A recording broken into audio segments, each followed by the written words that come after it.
community target, you have nobody but yourself to blame.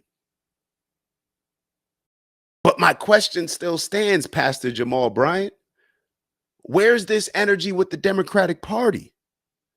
Because they've given black people a whole lot of promises, but y'all continue to have these people, these politicians come to your churches. You're telling the congregation to support them. You're pushing for it on your platforms. I wonder why. And when I wonder why and things don't make sense, I, I tend to do what Queez always recommends and say, follow the money. Maybe it's because he doesn't want to compromise the amount of money that he's making with his mega church, the power that comes along with his mega church. Maybe he doesn't want to compromise those things. But I have to sit back and question, why is your energy this way? It's like the whole Angel Reese, Caitlin Clark situation. Angel Reese, you get fouled by that big black girl, right? That's about your size. Harder than Caitlin Clark fouls you, but you don't do anything. But then little white girl Caitlin Clark fouls you, and your energy, now you want to fight. Now you want to get aggressive. Pastor Jamal Bryant, where's the consistency in your energy in calling out these things? Oh my God.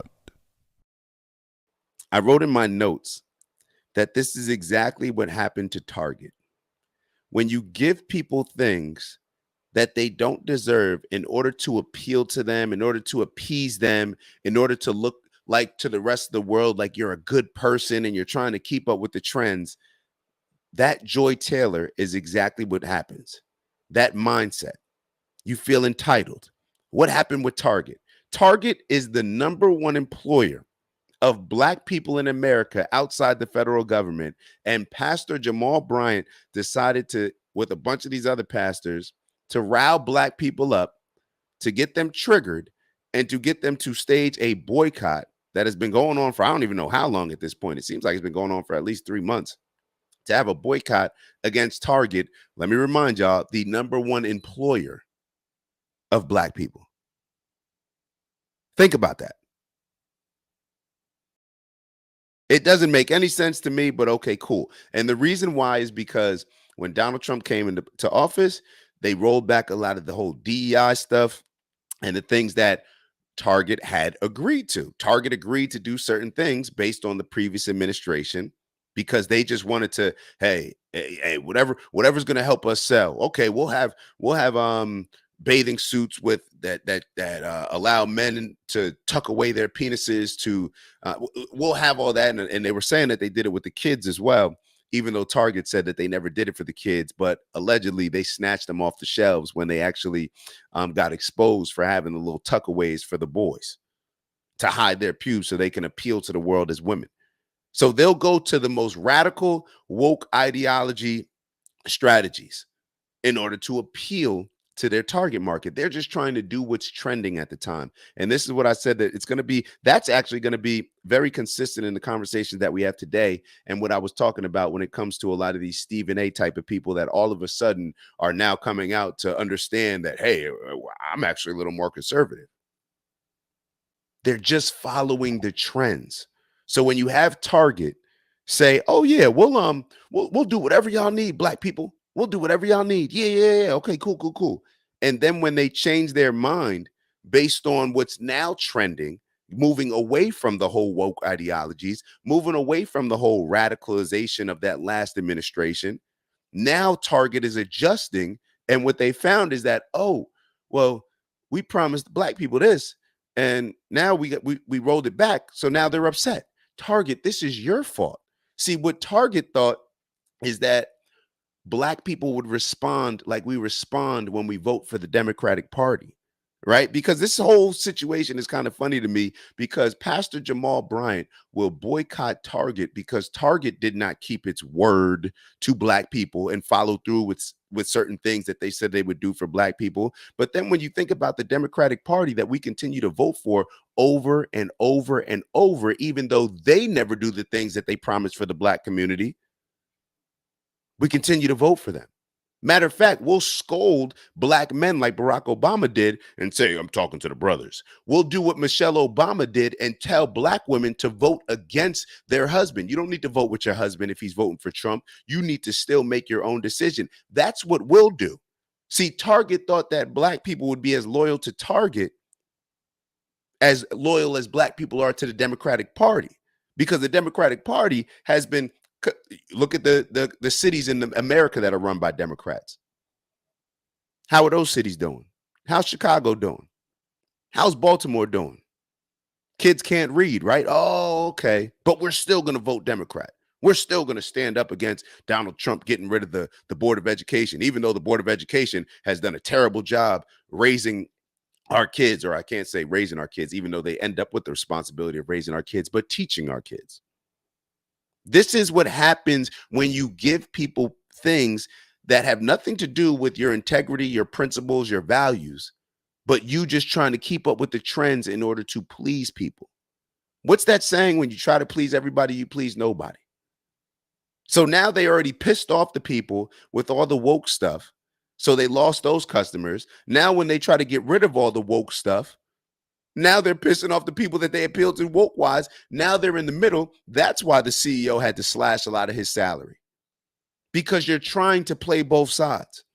So I'm not mad now that I think about it with Jamal Bryant. The more I think about it, I was thinking about this yesterday. I'm not mad at Jamal Bryant, but my question to him is, where is this energy with the Democratic Party? You'll boycott Target, the company that actually hires the most amount of black people, but then you'll continue to support the Democratic Party, even though they promise y'all stuff for, I'm saying y'all because I ain't vote for them. They promise y'all stuff for how many years without delivering? They just use that same Joe Biden thing. Oh, well, we got to have something bipartisan. No, you don't. Donald Trump is showing. Sign an executive order. If you really feel that strongly about reparations, sign an executive order. If you really feel that strongly about A, B, and C, all the things that you prioritize or say that you're going to prioritize when you get elected, then you would do that. But a lot of us got to start waking up, because they have a different energy when it comes to, let's say, the LGBTQ community. But when you think back to what Joe Biden actually said when he was running for president, that a lot of black people didn't pay attention to, is that his number one priority was going to be the LGBTQ community and moving their agenda along, just like Barack Obama did. But I guess y'all didn't believe him. Let's actually listen to the video of the interview that CNN did with Pastor Jamal Bryant, and let's get your blaming DEI. That's what one of America's biggest companies is doing, as Target reported a slump in sales. The CEO pointing fingers in part at what he called the reaction to the updates we shared on belonging in January. Now, that statement is according to CNBC. What the CEO is referring to was translated much more bluntly by one analyst who said, quote, Target is struggling after strategic missteps on DEI. And that is because people across the country have been boycotting the retail giant since March. And this is the man. And 1 sec, and I want to make sure, my apologies, Unc, I'm not going to be able to call out every single comment, but I wanted to highlight this comment that you wrote. Do you realize that the biggest reason that you're having this discussion is because they never had a candidate for a third party that was worth running? Unc, we're not even on that conversation, but you're right. Not to say that you're wrong. You're right. What I'm saying is that whether there's a third party or not, whether there's a comparable third party or not, because we're going to talk about in this Target conversation, the reason why a lot of these boycotts don't last is because there's not a comparable black business that you can point people in their direction. There's not a comparable black bank that you can point in that direction to try to get people to leave Chase or Bank of America or wherever they're doing. They'll have the energy to boycott when a George Floyd situation happens, or when a Kamala Harris doesn't win the election, and we can blame racism and highlight how racism and white supremacy and sexism is still alive and prevalent. It only is going to be sustained for so long because there's not a comparable black business that you can turn to and say, oh, we'll just shop here. That's, in my opinion, what ends up happening. So you'll boycott something without even having a comparable alternative when it comes to Target, but you don't boycott just voting Democrat. You don't boycott that and there's a whole lot of people that actually do see the conservatives and the Republican Party as a comparable alternative when you actually list out your values. I told you, I've done this exercise with plenty of people that vote Democrat, think they're Democrat, but then when we actually look at the policies and what they actually support, what's real they lean conservative. And when I say lean conservative, it's about, let's say you have 10 different things on a piece of paper, 7 or 8 of them, at the very least, in the personal studies that I conducted, were conservative. So that's all I'm saying. Forget the whole third party. We understand that a third party would be great, but it doesn't take a third party for black people to do what black people are doing with Target and to say, yeah, I'm just not going there. When it comes to the Democratic Party, yeah, I'm just not voting for that. I'm just saying, why not use this same strategy when it comes to politics? Why use it when it comes to where you're buying your bread and water? Let's keep going. Leading the growing effort. It is not because of tariffs. It is not because of the stock market. It is because of the power of black unification and the black dollar. $12 trillion in spending power is not anything that we should laugh at. That's Pastor Jamal Bryant of Atlanta, and he. Hey, Unc, and Unc brought up a great point that goes alongside exactly what Jamal Bryant's talking about. They're talking about the power of the black dollar, right? And Unc said that my belief is that people vote with their pockets. You know, Unc, I think about that all the time. I think that people think that they vote with their pockets. And the reason why I say I think, or they think that they're voting with their pockets, is because they don't know. They don't do the research. They'll look at something super simple and say, oh, we said the Democrats said that Donald Trump's going to come in and he's going to get rid of Medicaid and get rid of Social Security. So therefore, I'm just going to vote Democrat. But Trump has said all along that he's not getting rid of those things. And now Trump, I believe this big, beautiful bill just passed where there's actually putting more money in the average everyday American's pockets, right? No tax on tips, all these different things. He's talked about no tax on Social Security, all these different things designed to put more money and keep more money in the American people's pockets. So once again, Unc, I think people in their mind, they think that they're voting for their pockets, but they never do the proper due diligence when it actually comes to those things. If you're voting for your pockets, then it seems to me that you would align with a lot of what Trump's doing with the tariffs, because that's one thing out of a whole bunch of things that we can actually look at videos of Democrats and Republicans have been agreeing and feeling the same way of what Trump's doing with the tariffs for 20 and 30 years. We showed the video with Nancy Pelosi, I believe in like 97, and Bernie Sanders in 2008 or somewhere around there, where they're saying the exact things that Donald Trump is doing with the tariffs. Get more workers in America. Stop lessening the value of the American dollar by us sending our money to China to help their economy while we're ruining ours. Causing inflation to a lot of these other, causing self-inflation, right? A lot of these things are decisions that we made, and what Trump is doing with the tariffs is having obviously more favorable trade deals, but also just from the standpoint of trying to get more American jobs. So we're spending more money with companies that are feeding our economy rather than spending money with Chinese companies or companies that are in China or in Mexico or in all these other countries and feeding their economies. So now we have not only American companies producing products with factories in America, but we have other companies coming to America and investing in America. So therefore, it's going to help all of our pockets. But this is why I said, Unc, I think most people in their minds, they say, like they use that mindset or that saying to rationalize why they're voting the way that they're voting. But in all actuality, is it what's best for their pockets? They don't know. They just heard their politician that they prefer to vote for, that they're going to vote for regardless at this point, because it doesn't matter. Trump could come out with a cure for cancer tomorrow and people would still dislike him and find ways to hate him. Look at what he's doing. You talk about putting more people voting with their pockets. Look what Trump just did with Big Pharma. He cut out the middleman, decreased the prices of medication. So here they were trying to convince you that Trump is getting rid of Social Security. That's for obviously older people. Older people tend to need more of what? More medication, more pharmaceuticals. Trump just saved y'all money, and y'all still will find every reason in the book why Trump is the worst person and why you would never even consider voting for him. So do people really vote for their pockets? People make decisions based on the same factor that they make any other decision, based on their feelings, period. It's not based on their pockets. Money is a very logical thing. There's no room for feelings when it comes to money. But people vote on their feelings and then try to rationalize it with logic rather than the opposite. Use the logic to rationalize how you feel. No, we rationalize how we feel with the lot. You know what I'm saying? We choose how we're going to feel. Oh, I'm voting for Joe Biden regardless. And then I'm going to rationalize it with all these other things and try to put the logic together rather than to just see the picture clear. Okay, logically, what makes the most sense? And then to have my feelings based on those things.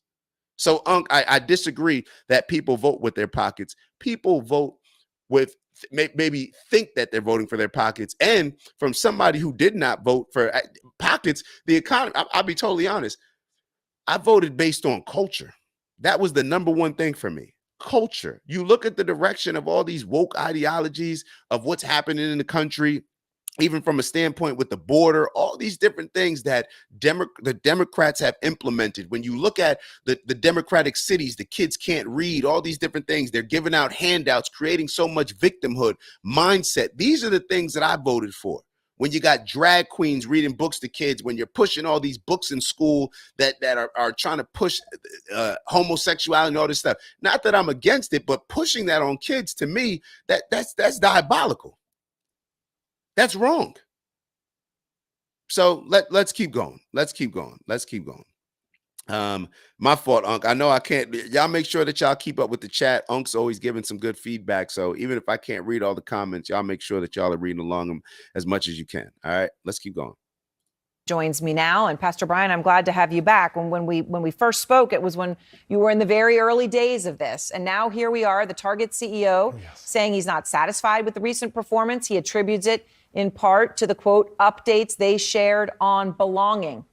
What's your response to that? That all of this is avoidable.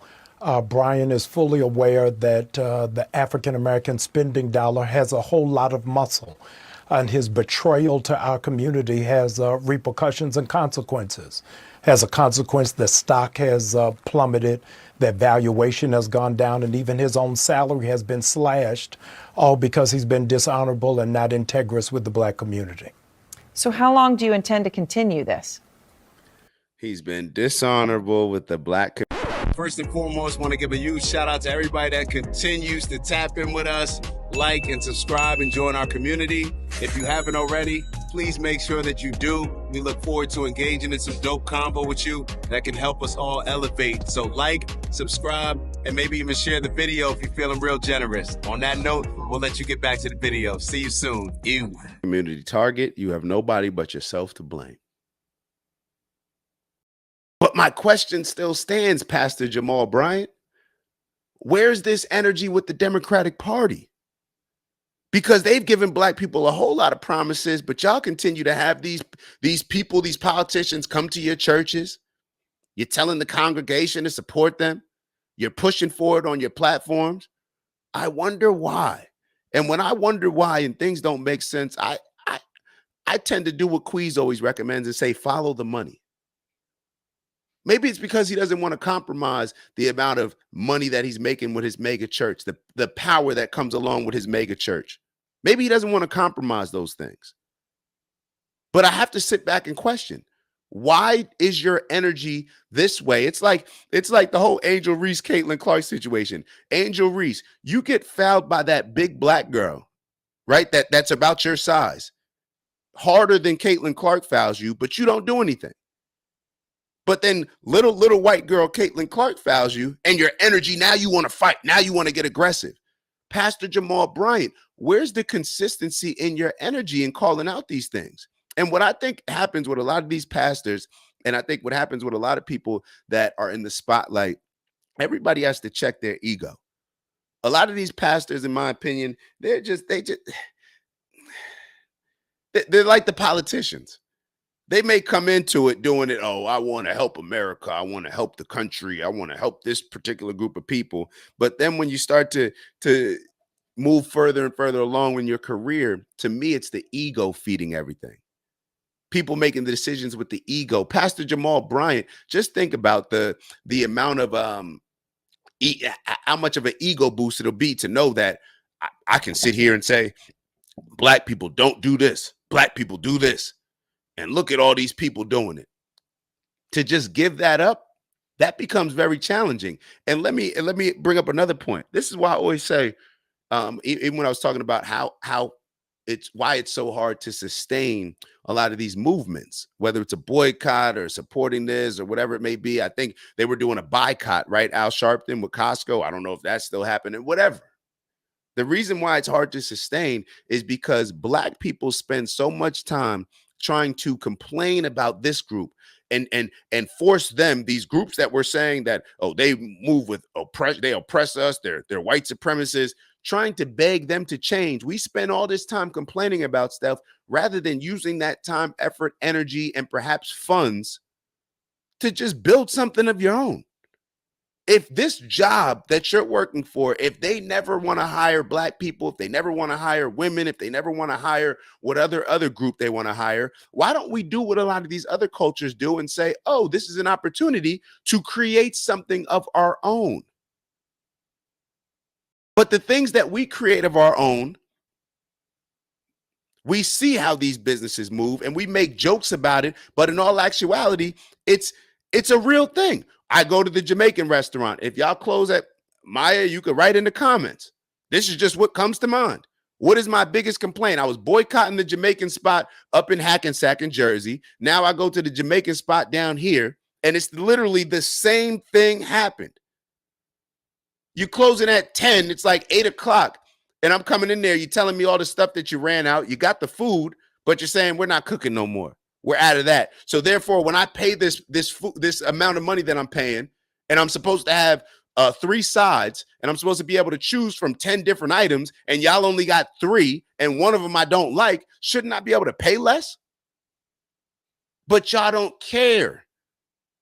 And you know, when you go into a Jamaican establishment, a lot of these establishments, they treat white people better than they treat the Black people that go in there. Let's just be real. We don't spend the time, effort, and energy to make Carver Bank, that had to change their name, or Industrial Bank, or there was another one that they had to change their name to Industrial Bank that I used to bank with, and it was a headache. They don't spend the time, effort, and energy to make these banks as efficient as the Chase banks. I think my parents are dealing with it right now, dealing with not necessarily a Black bank, but dealing with some a Black bank where you go in there and it's all Black, and you look at how they move compared to the other banks, and you're sitting here saying like, damn. But that's what happens when you create a sense of entitlement. When people don't think that they need to work hard or they need to deliver on bringing a certain value, that people just should support them and move a certain way just because they're Black. They tend to not work as hard. This happens across the board. This isn't just a Black issue. Let's look at sports. You give a player a position compared to somebody that had to earn their position. Who do you think is going to be the better player? Who do you think is going to have the better principles, have better integrity, know how to bounce back from different situations? This is across the board. We'd rather complain rather than to take action into doing all. We'd rather beg people who we're claiming are racist to change being racist. Like, you're going to change somebody being racist. You'd rather beg them rather than just, you could just build your own. And it doesn't even have to be Black owned. You could build your own with people that are just on the same type of time that you're on, have the same values and principles that you have. I'm sure a lot of other people, a lot of other cultures would get on board with that. Let's keep going. Until something shifts. We've got staying power. We've got a model. And hold up real quick. Ab, see, I know people know exactly what I'm talking about. She wrote, LOL, get there early. If the food not finished and they're nice, then the food is trash. Just think about that. And Ab joking. She joking, but it's kind of true, right? She's saying if the food's not finished and they're because you go there for lunch, it's 12 and they're talking about they don't have stuff yet. It's lunch. You just opened. You opened at 11. It's 12 o'clock at lunch. Aren't you supposed to get here at 8, 9, start prepping, doing all these different things to make sure that you actually have food ready for lunchtime? And it happens on a consistent basis. Do better. Let me not make it all about that. Let's just keep going. But y'all know exactly what I'm talking about.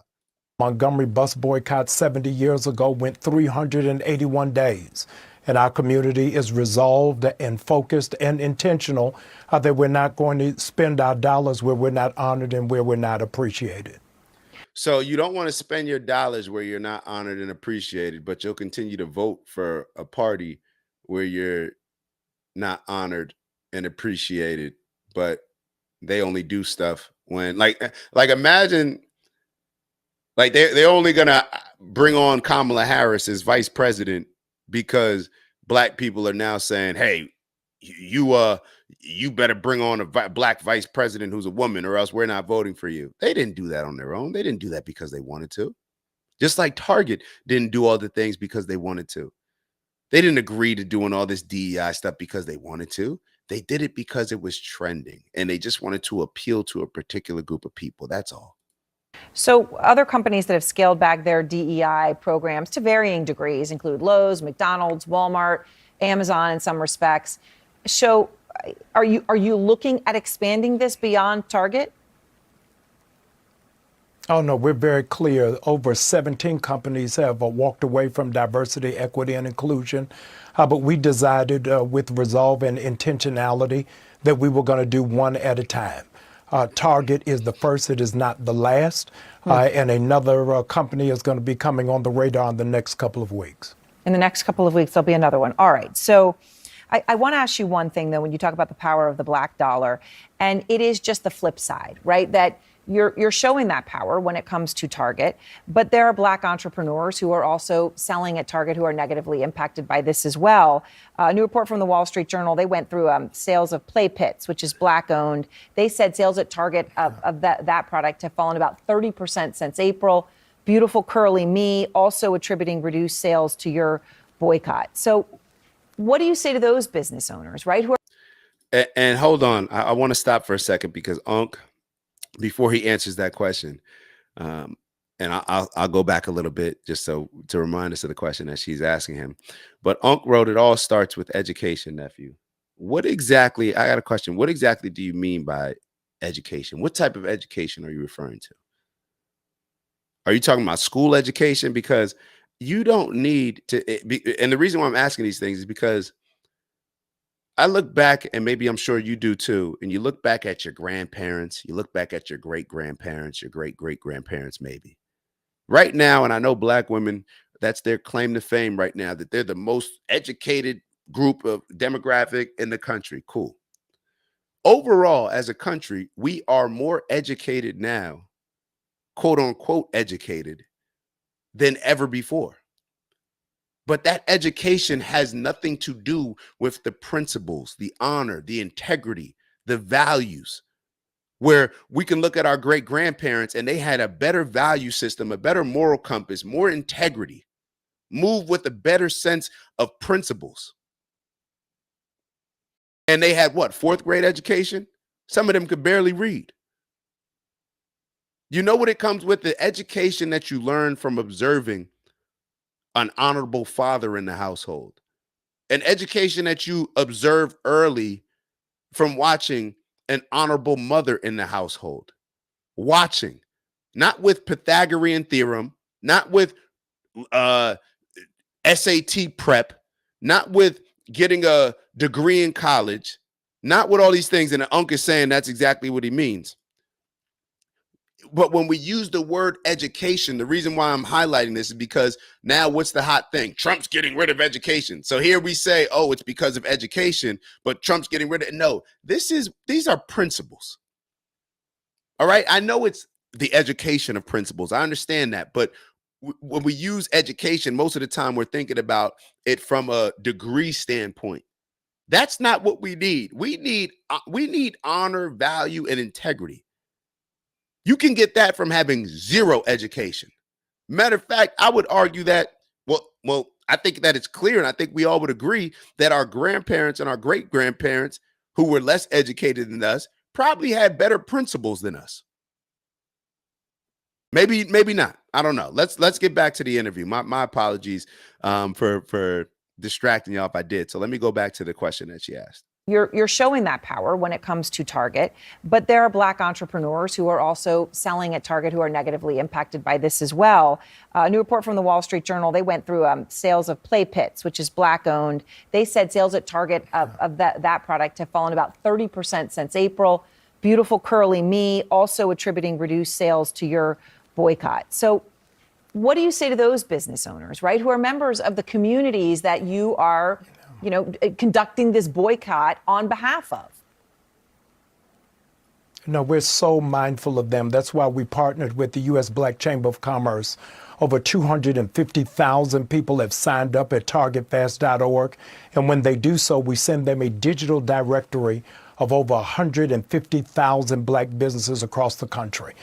We want to support those businesses. We're just not going to do it at Target. And so we'll do it directly through them and through their online platforms. Additionally, over Resurrection Weekend, 5 mega churches transformed their space into mega malls, of bullseye Black markets. So 100 vendors would go into those respective cities and support. We want to see them thrive and we want to see them soar, and we're going to put our muscle and our money behind them. All right.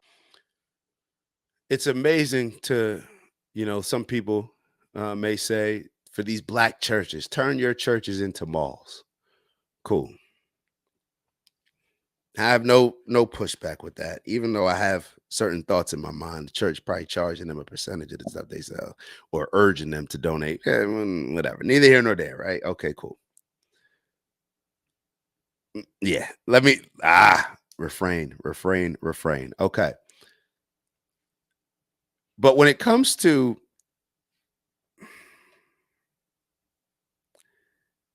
them partnering with the Black Chamber of Commerce and this, it seems that Black people just want people like the pastors like this. And it's not Black people. Let me be very clear. Just like I separate LGBTQ people from the LGBTQ movement, or Black people from Black Lives Matter, or whatever other group from the from the actual people, the organization I separate from the people. But when you get these leaders like a Jamal Bryant, these Black leaders, this is just my opinion. They'll push a Target who actually employs people, who employs Black people. They'll sit here and say, oh, well, Black sales are down on these Black businesses. The Target, who's known for bringing in a lot of Black businesses into their store and expanding beyond just having a Black customer market and having all the type of different people that go into Target purchase their products. There's a lot of people that I think Honey Pot is a Black owned company. I'm sure there's a lot of white people, white women that use Honey Pot products, just like I'm sure that there's a lot of other people that use a lot of products. And it's just now that we're probably getting to a point where if you're like me, you pick up a package and it says women owned or Black owned. And it's just like, this is annoying. This is annoying. Just tell me how good the product works. I don't need to know who made it unless it says made in America. But it's just another example of you get these Black leaders and they want to leverage Black emotions and Black thought in order to just gain their own personal power and financial gains, in my opinion. That's what I see happening with a lot of these people. I don't think that they're doing it with the right intentions. You could start however many, you could have however many church malls that you want. But when it comes down to it, you're not going to compete against Target until you actually have a business that's comparable to Target. It's just not going to happen. And since Black people, and sometimes as I'm thinking about this in my mind, perhaps Jamal Bryant and this energy, it wouldn't work just having we're going to open our own Black Target. Let's say they had a Black Target, right? Okay, so you have a Black Target. The type of energy that y'all have, should white people say, well, yeah, we're not purchasing your products unless you agree to all these things that we as the white folk agree to? That's bad business, in my opinion. A business that just niches out there market like that. Some businesses are good like that. And maybe it works with other cultures. But based on how black people have been moving and always thinking that white ice is colder than black ice, I don't know if that's the angle that a lot of people want to go down. I don't know. Matter of fact, let's just keep going. Let's just keep going. This interview's almost done. So, All right. Well, Pastor Bryant, I appreciate your time and thank you very much. Thank you. I'm great. it's just inconsistent. I'm not his biggest fan, just to be totally honest with you. To me, he represents like an emasculated, feminized black man in America. They embrace all this victimhood, all this oppression, that this is all happening to me, all this white supremacy. We just don't see eye to eye on a lot of this stuff, and it's inconsistent behavior. You want to boycott Target, the actual company that's hiring the most black people, and hurt their sales. So now they may not be able to hire as many employees, but you're not risking anything with your job. So here you want black people to stop shopping at Target and risk the jobs of people at Target, because that is how we all know that these things work, right? If a business makes less money, they hire less employees or pay them less. Isn't this we can understand that when y'all trying to scare people with tariffs, right? But then when it comes to this, we just have no feelings with that. Pastor Jamal Bryant, he's not risking anything. He's risking losing his job. This is the whole Jay-Z, Colin Kaepernick thing. Oh, yeah, we're beyond kneeling because Jay-Z, you started off saying that we should boycott because of Kaepernick. Next thing you know, you got a job with the NFL and you're telling people that we're beyond kneeling. Well, Pastor Jamal Bryant, what are you risking? You have no problem risking the jobs of the people that work at Target, whether they're black or white. But what are you risking yourself? No skin in the game, man. Beware of people that have no skin in the game. All right, let's move on to this Stephen A. Smith conversation.